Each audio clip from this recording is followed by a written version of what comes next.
un poco con él, sí. Es verdad. Podría ir con la saga de Vikingos, Valhalla, Pero Sammy, vos también, ahora que Yo un veo... poco también, sí. una ahí lagerta. hay una... Mezclaron todo, che, los tipos. Lamentablemente mis genes no vienen de ese No. lado, vienen de una Europa, pero no Sí. tan del este, digamos. Una Europa, Yo te digo, algo de vikingo me hubiera gustado porque Sí. soy muy chiquito para ser vikingo. La También. verdad. No doy la talla. No me te van a creas, aceptar. No, es no te verdad. creas, no te creas. Loki es chiquitito. Es verdad. El Es verdad. el Loki Sí. verdadero, del Sí, mito, Es es verdad. chiquito. Es verdad, es verdad. Yo lo que pienso, y ya cerramos esta Esta cosita, digestión. Este avance Bloque vikingo. mitológico. de esa época, pero no solo de los vikingos, digo, también los que combatían con todas esas cosas metálicas, la cuestión de la higiene. Ah, bueno, hoy en el Día de la Higiene, ¿lo dice usted? En el Día Internacional de la Higiene. ¿Es hoy?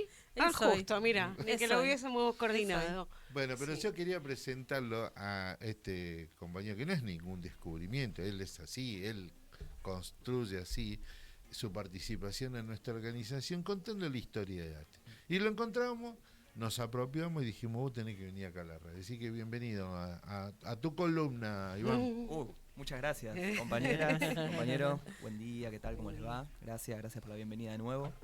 De nuevo, digo, ¿Dónde nos un honor estar acá. situamos hoy? ¿Dónde? Gracias. Un honor estar acá, volver, lo cual es un montón. Y la idea de hoy es continuar donde habíamos dejado, sin ser muy ambiciosas, pero retomar el año 37, Sí. donde ATE se fracturaba por primera vez, la primera interna Apá. fuerte que rompía el sindicato, Ay, qué lindo, después de nos 12 gusta. años de existencia. Un poco de chismes del Un poco de sindicalismo. chisme, un poco de color. Trajimos unas fuentes en imágenes para ver Mirá. esto, cómo lo laburaban los compañeros en su momento.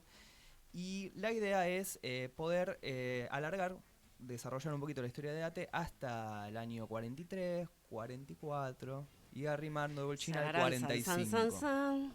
Con la idea de que sea nuestro próximo encuentro. Está bien. Yo siempre Muy tengo bien. que vender para poder asegurarme Claro, la obvio. llegada. Y los Micrófono. sponsors La y vez que todo viene, eso. todo, los canjes, todo. Qué lindo. Donde habíamos dejado era en el contexto de la década infame. Sí. ¿Se acuerdan que habíamos Recuerdo, desarrollado sí. brevemente esto del fraude patriótico, Ujú. ¿no?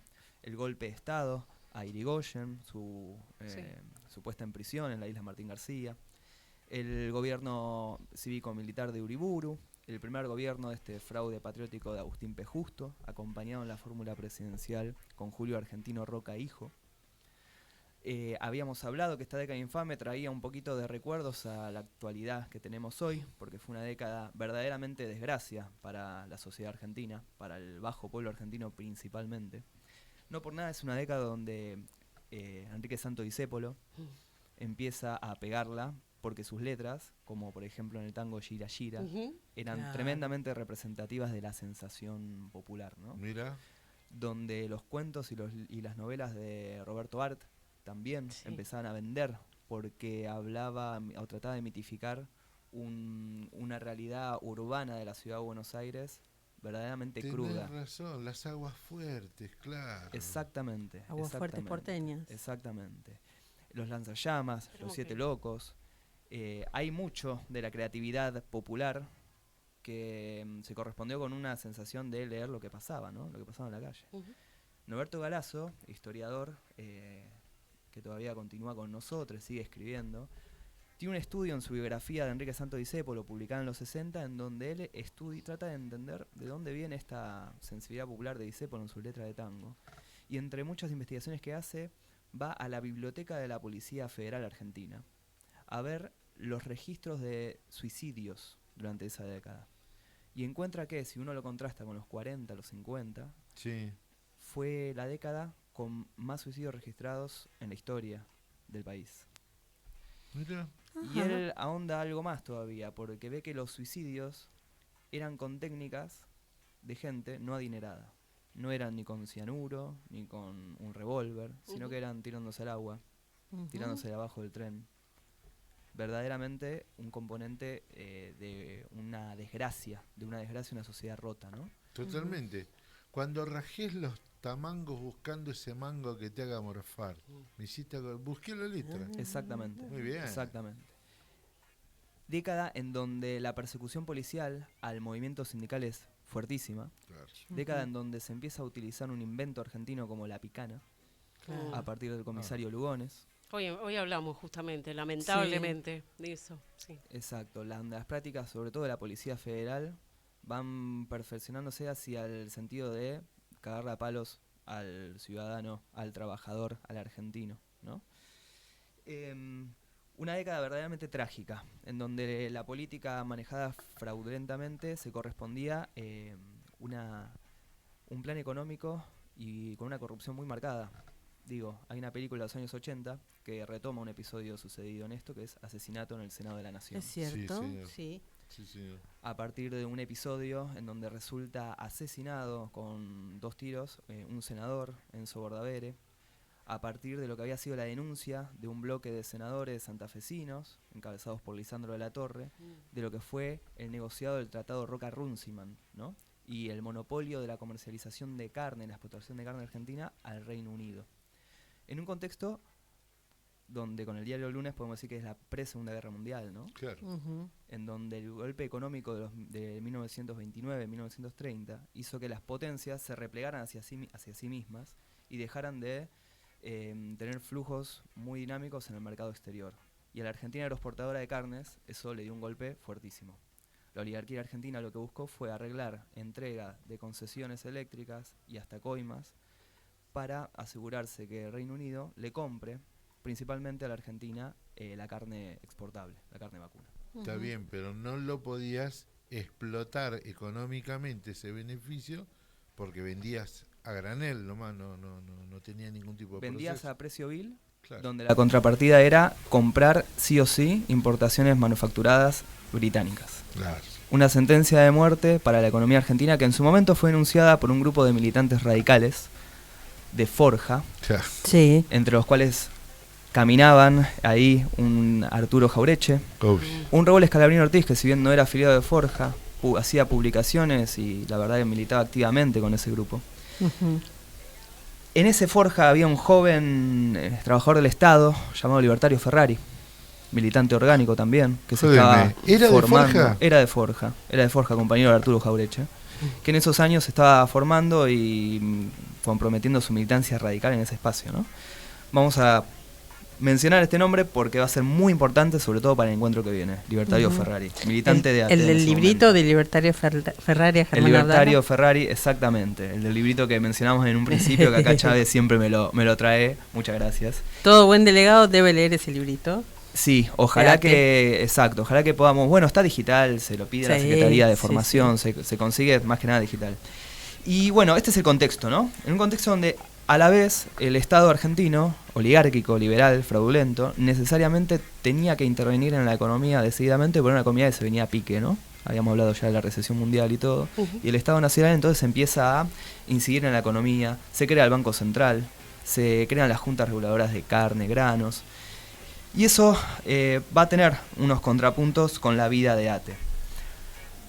Necesariamente, porque es un Estado que cambia.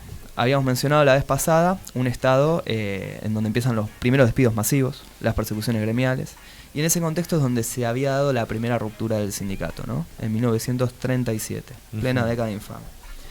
Uno de los primeros motores de la ruptura habíamos nombrado que la interlocución con los funcionarios de este gobierno, que además Pillo intentaba incidir en las internas de los sindicatos para poder ganar algún apoyo popular o institucional de las organizaciones populares, y se había producido una ruptura principalmente entre la seccional capital y el Consejo Directivo Nacional. Mirá. Uy, desde ahí Ay. viene, cagamos entonces. Esta Bien, historia ahí. Es larga la interna. Si te parece, Nay, te puedo pedir la imagen 01, vamos a ir con la fuente, la primera fuente.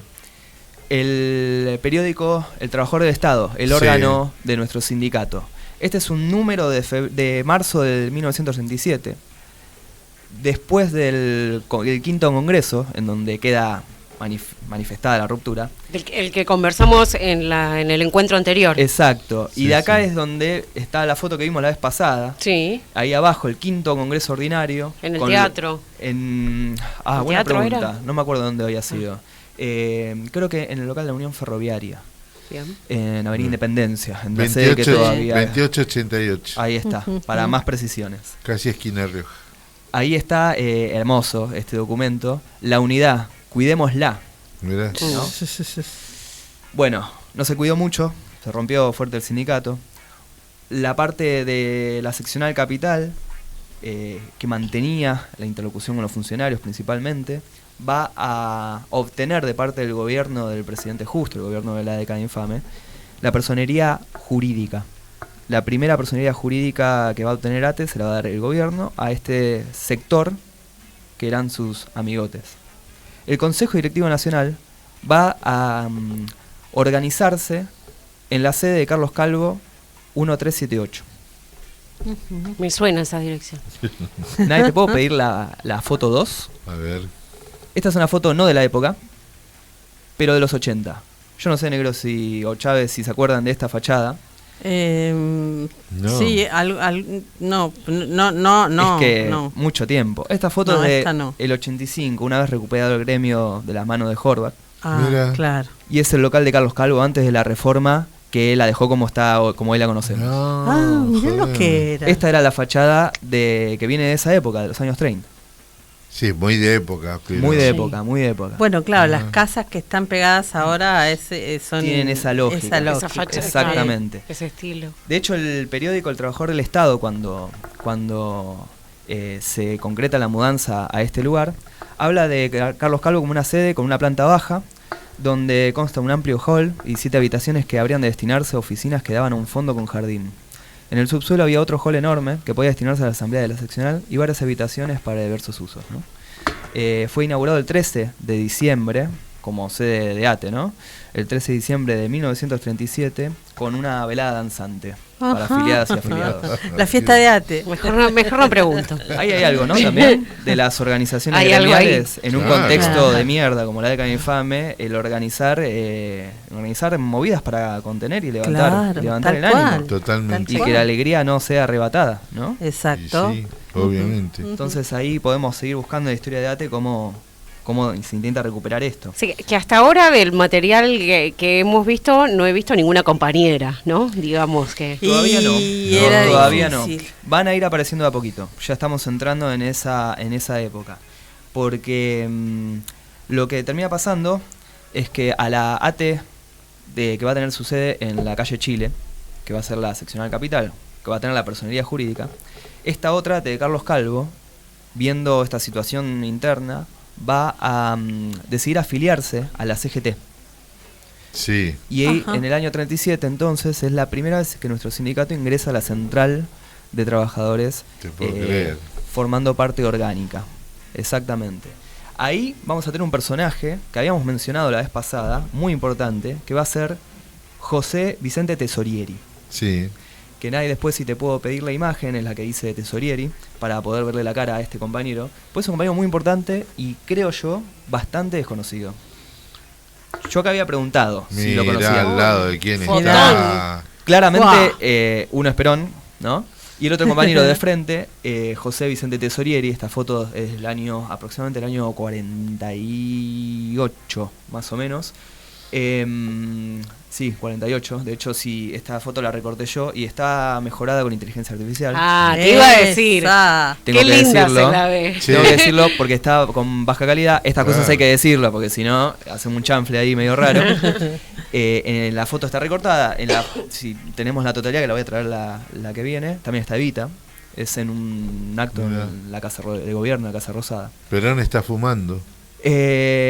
Me parece que ahí metí un chanfle raro de la inteligencia artificial. Ah, Porque estaba ahí ah. con las manos, como jugando ahí con el micrófono. Claro. Pero para Tesorieri era Tesorieri. socialista, ¿no? Tesorieri había tenido una militancia inicial lejana en el Partido Socialista. Él venía de Ensenada, era un trabajador de los astilleros navales. Correcto. Ahí Gran enclave de afiliados de ATE. a partir de estos años empieza a ser una de las fuentes primarias Claro. de organización de ATE a nivel general, diría yo. Claro. Y de ahí van a venir cuadros muy importantes. Entre ellos, quien fuera el secretario general durante la última dictadura cívico-militar. Pero no lo vamos a adelantar, todavía falta para eso. No spoileemos No futuras spoileemos. Sí, columnas. Nos y habla- ponemos. y estamos hablando de cosas lindas por un rato, aparte. El compañero Tesorieri había ingresado a militar en ATE formalmente a tener cargo de responsabilidad como vocal en el año 35. Sí. Frente a una movida bastante rara que en la década en que el gobierno de Justo le propone a los estatales en ese momento, que era un salario mínimo por zona para el empleo público nacional, no un salario mínimo estándar para todos. Exacto. Es que la conducción de ese momento, frente a parece ser que un primer arreglo de palabra con el gobierno, y cuando lo llevan a la seccional, no se acompaña esto, esa conducción renuncia en masa, renuncia a todo el Consejo Directivo Nacional. Y el único que queda ahí, y asume un poco la batuta, es el compañero Tesorieri, que pasa a ser de vocal a secretario general interino, hasta que un congreso lo elige como secretario general formal en el año 37. El compañero Tesorieri va a tener una tremenda labor en lo que son las intervenciones en las seccionales, todo en el marco de esta gran interna que hablamos. Sí, claro, sí, sí. Donde las seccionales, algunas se terminaban vaciando, que quedaban medias muertas en términos de política gremial. El compañero iba con un grupo más de militantes, volvía a organizar, nombraba un delegado normalizador y trataba de regularizar para que haya una representación de ATE, que ATE no se caiga. En esos lugares donde la interna había vaciado la moral militante o directamente las conducciones, ¿no? Estamos hablando del año 37. Estamos hablando de los años 35, 36, 37, todo lo que es el fin de la década infame, en donde hay un repliegue por despidos, donde hay un repliegue por las consecuencias de esta interna bastante fuerte, y ahí el compañero Tesorieri tiene una voluntad de mantener la institucionalidad del gremio. Claro, porque pienso que tampoco había muchas representaciones gremiales en el universo del movimiento obrero reconocidas. Eran muy pocas, Claro. y generalmente lo que usaba ahí el gobierno a través de la personalidad jurídica era traérselas para su lado, exactamente. Y ahí, perdón, pero ¿por dónde pasaban las discusiones o alguna de las discusiones en las internas? Legitimar la entrega o no que estaba haciendo el gobierno. Claro. Eso costó en su momento incluso una división en la CGT, en el Claro. año 35. En la CGT Catamarca y la CGT Independencia. Una CGT de la Independencia, principalmente referenciada por la Unión Ferroviaria, respaldada por socialistas, comunistas, y la otra, la Catamarca, por la corriente sindicalista, que estaba bastante feliz por mantener interlocución con el gobierno de la década infame. Eso rompió la lógica del movimiento obrero. Son años muy interesantes en el movimiento obrero argentino. Está la huelga de la construcción en el año 35-36, que acá en la ciudad de Buenos Aires movió todo, las primeras barricadas urbanas que no se veían desde la Semana Roja de 1919. Es muy interesante todo ese momento, y es donde el mundo gremial empieza como a sacudirse. Producto también, y en la etapa del periódico que vimos... Sí, Perdón. sí, negro. A ver, no quiero equivocarme con la pregunta. Si bien es cierto, venían de corrientes ideológicas, las discusiones eran solamente gremiales, reivindicaciones laborales. Eran discusiones gremiales que se daban producto de un crecimiento orgánico. Está bien. Porque comenzaba de que los sindicatos que se habían autoorganizado empezaban a tener un volumen muy grande de representatividad, y el gobierno los reconocía efectivamente como interlocutores. Acá vamos a ver una práctica política que va a ser el antecedente del peronismo, ¿no? ¿Qué va a hacer el peronismo? Va a usar este mecanismo irregular, medio que se daba, lo va a legitimar en los hechos, a través de las concesiones a esas reivindicaciones y demandas obreras, y a través de toda una legislación muy moderna para la época, como fue la ley de asociaciones profesionales. Exacto. ¿no? Claro. Pero también, a eso le vamos a dedicar un parrafito más aparte, más adelante. Un par de capítulos. Ya me Hermoso. preparo ya. el mate para esa Sí, ya charla. ya tenemos. Sí, y no, lo que quería además comentar, como para ir dándole ahí un cierre, y ahí preguntamos o vemos qué onda, reflexionamos en conjunto, era nice, si te puedo pedir la foto número 3, la número 4 y la número 5, si querés pasarla ahí despacio. Son los intentos de unidad que se dan en ATE a fines de esa década, ¿no? Hacia 1939, 1940. Ajá, mira. Acá lo que tenemos son de esas reuniones que yo le comentaba de Tesorieri, que iba a las provincias a organizar las seccionales. Esta es una foto de los compañeros, y donde empieza a haber alguna que otra compañera por ahí perdida, que hay que ponerse muy atento y con una lupa más o menos buscarla. Ese es el las puerto. hay. Sí. Son Bueno, compañeros de la Dirección de Vías Navegables. Sí, Claro. el trabajo estaba bien estratificado, ¿no? Las mujeres no tenían mucho acceso al trabajo fuera de las puertas de la casa, de lo privado. ¿no? Y los hombres sí, mucha más prevalencia. Pero Por algo eso dentro de lo también. textil, ¿no? En esos rubros quizá empieza a verse más. Exactamente, lo que dijo Sam es así, porque las primeras trabajadoras estatales afiliadas a ATE van a ser principalmente de dos ramas muy importantes. Como decías vos, la textil, sobre todo la textil vinculada a los uniformes de las Fuerzas Armadas, o sea, el Ministerio de Guerra, Claro. las Ujú. trabajadoras textiles del Ministerio de Guerra, que van a organizar la primera seccional conducida y compuesta íntegramente por compañeras, que va a ser la seccional Bahía Blanca, en el Ah, año mirá. 44, Mirá vos, qué grande. donde va a haber una compañera que va a ser su primera secretaria general y fundadora, Clotilde Cuadrado. Ajá, En el encuentro mirá. que viene vamos a ver fotos de ella, Sí, sí. participaciones Ah, de ella. wow. Sí, sí. Pero bueno, Conozco a la familia Cuadrado. acá tenemos algo, Chávez, Claro, listo. ¿ves? Acá tenemos Listo, un ya. nuevo proyecto. Mi hermana tiene una amiga de apellido Cuadrado. Fantástico. De la familia. Chávez de Fantástico. Bahía, no sé si Claro, de igual Bahía lo sabe Blanca. por Me, eso. me estoy empezando a Sí. dar cuenta. Sí, claro. Acá lo que tenemos son unas fichas de afiliación que estaban ahí en el Qué bueno. periódico, ¿no? Ficha de ingreso, donde ahí consta el sector, consta la dependencia. Y acá tenemos un diario de 1940. Sí. Ahí quería detallar algunas cositas. Si hacemos como un zoom en el encabezado, vamos a ver que tenemos el logo de ATE, que Sí. es Histórico. el mismo que aparecía en el número que vimos antes, Ujú. ¿no? Ahí me suena Ah. la Sí. ermita de los 22 minutos que ya tengo que ir redondeando. Y el de la CGT. Exactamente, y Eso. eso es nuevo, eso se da a partir del 37, exactamente, por el trabajador del Estado va a seguir el periódico que va a continuar editando ATE Carlos Calvo, ATE Tesorieri, porque Tesorieri Pillo organizaba las seccionales y llevaba el órgano de difusión, Claro. donde estaba la línea política del sindicato y una novedad de las circulares, que eran las decisiones que tomaba el Consejo Directivo Nacional, y toda una interpretación sobre lo que estaba pasando en la interna, aclarando la Ajá. cuestión de la unificación, ¿no? Y donde tenía también la ficha de afiliación. Exactamente. Como ahora en la página web vos accedes a la ficha de afiliación, bueno, era el órgano de Claro. prensa de... Mirá vos. Exactamente. No, la tenían atada, digamos, la tenían atada. Yo para ir cerrando quiero comentar que se intentó reunificar con estas dos líneas de ATE, no se pudo. Y se puso picante todavía la situación, porque en un momento llegaron los muchachos de ATE Chile con su personalidad jurídica y le dijeron, señor Tesoriere, usted no puede seguir andando por ahí diciendo que es de ATE, porque la personalidad jurídica es nuestra. Le vamos a hacer un juicio donde le vamos a sacar a ATE Carlos Calvo todo. Entonces los compañeros de ATE Carlos Calvo en una reunión decidieron tratar de no perder la batalla legal y por lo tanto cambiar el nombre de la asociación. No, para, ¿qué hicieron? ATE Carlos Calvo pasó a llamarse Unión de Obreros y Empleados del Estado.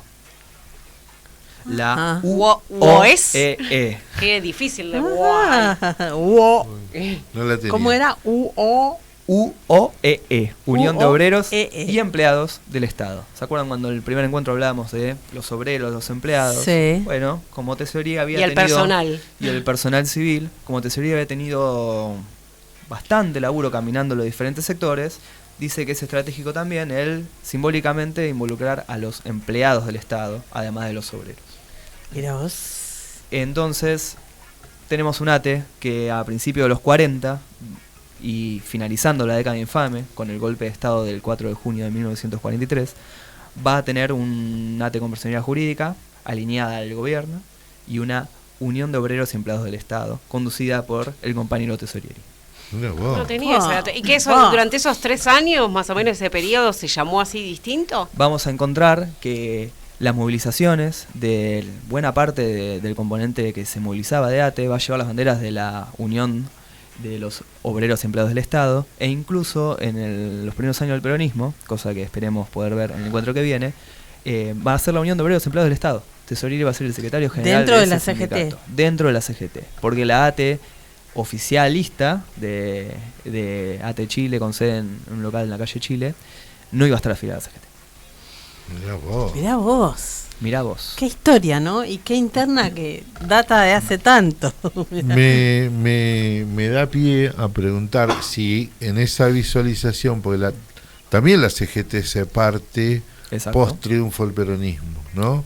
CGT 1 y CGT 2. Al contrario, la CGT llega partida a los Ah. inicios del peronismo y uno de los primeros trabajos que encara a Perón era unificar todo el movimiento gremial. Claro. Y sí. claro. Porque Lógico. Perón mismo decía, necesito un movimiento obrero fuerte, Fuerte. y los compañeras no eran necios, sabían que esa fortaleza les permitía asegurar las conquistas. Y eso fue lo Obviamente. que va a concluir en el 7 de octubre, ¿no? Esa fortaleza se va a ver en las calles, quizás por primera vez en la historia, de una manera inédita y masiva. ¿Y ATE incide en ese 17 de octubre? ATE no solo incide, negro, es clave. Estoy a la altura histórica de poder afirmar, con muchos fundamentos que lo vamos a trabajar el martes que viene, Ah. que muy probablemente la CGT no se hubiera movido como se terminó moviendo sin Es un datazo. el rol decisivo de ATE y de principalmente Libertario Ferrari en las discusiones del Consejo Directivo de la CGT. Se me pone la piel de gallina, se me pone la piel de una gallina, ¿eh? difusión que el martes que viene Iván Hamilton va a demostrar que toda la estatalidad esté mirando orgullosa la columna para... Sí, me encanta. Sí, me encanta. total. Exacto. Podemos traer a alguien que haya estado en E6 ahí, el 16, ¿no? No, porque el 6 es el 70. No, que haya ido a buscar a Perón, digo, el 17 y todo. Ah. Sí, más cercano, Tenemos. más cercano. Sí. Ahora, fíjense cómo, ¿no? En la historia que conocemos de nuestro gremio, digo, yo soy un sindicato que fue clave en el 7 de octubre, lo tengo en la bandera, lo tengo en el frente del local, lo tengo en todos lados. Y históricamente en los últimos 30 años nuestro sindicato de eso renegó. Bueno. No, bueno. no, bueno. Porque cuando digo que fue- Pasaron cosas. Cuando digo que fue clave en el 7 de octubre, lo fue clave dentro, siendo parte de la conducción de la CGT. Correcto. Claro, pero además en la desperonización de ATE también hay una responsabilidad de quienes hicieron eso, ¿eh? Hay que hacerse cargo, compañeros, compañeras. Exacto. Por eso la historia es tan linda, ¿no? No, por supuesto. Es tan buena. Qué Por lindo supuesto. tenerte acá, ¿eh? Qué Gracias, Por lindo. compañero. supuesto, porque Muchas además gracias. en la construcción de sentido es importante saber desde dónde viene uno. Un Si no poco es de- imposible. Un poco de materialismo histórico. Claro, por supuesto. Exacto. Pibe, gracias, Gracias a ustedes. Me che. gusta Gracias por el decirte tiempo. pibe, porque la verdad Bueno, enorgullece. Un tipo que Los martes tan es claro. día de pibes, el pibe eterno, El pibe. el pibe. Este pibe, en serio. Bueno, El otro el es- otro es pibe Que no eterno. escuche Manolo, porque cada vez que viene el pibe, y ahora Porque de lo repente viste- lo es viste- el lugar del pibe. cambió de pibe Ah. preferido, me parece ahora. No, pongámoslo en estos términos. Es imposible, pero sobre todo no me importa lo que pase en otro contexto, porque la derecha está acostumbrada a, viste que ellos empiezan siempre del último punto. Sí. Cada vez que vuelven arrancan, ¿qué hicimos De cero, mal? sí, sí. Claro, ¿qué hicimos mal en la otra? Listo, pum. No, nosotros tenemos que discutir, reconciliarnos, ver. No, flaco. Partidos en 20 tenés pedazos. que venir con los deberes cumplidos. Y cuando volvamos no podemos volver a cometer el error de no pasar a planta permanente de los compañeros y compañeras, de no dejar sólidas las cuestiones de memoria y verdad y justicia, de que un tipo que quiera reivindicar ir a visitar un genocida termina preso. Un policía tiene que tener un grado de conciencia en su formación que si le dicen tenés que reprimir a los jubilados, se da vuelta y dice te pego a vos, hijo de puta. Claro. A vos te tengo Claro. que pegar, no se pega a una Desobediencia abuela. civil, Exacto. desobediencia. Y esto que estás contando, si no se hace así, si no se hace carne, es imposible que un compañero... Si no, se cree que el trabajo es meritorio nomás, Claro. ¿no? Esa cuestión tan que nos han... Meritorio y individual, ¿no? Exacto. Sí, Claro. claro. Yo. Entonces cuando Yo vos soy mostrabas mejor. esos portuarios, vías navegables, qué importante que fue cada organismo de trabajo en la conformación de esta identidad de arte. Exacto. Los Exactamente. de astilleros, claro. Exactamente. Los astilleros, clarísimo. Y para nosotros es muy importante. Gracias, Iván. Gracias a ustedes, che. Tremenda Gracias. columna de hoy. Hoy, la verdad, dejamos todo preparado.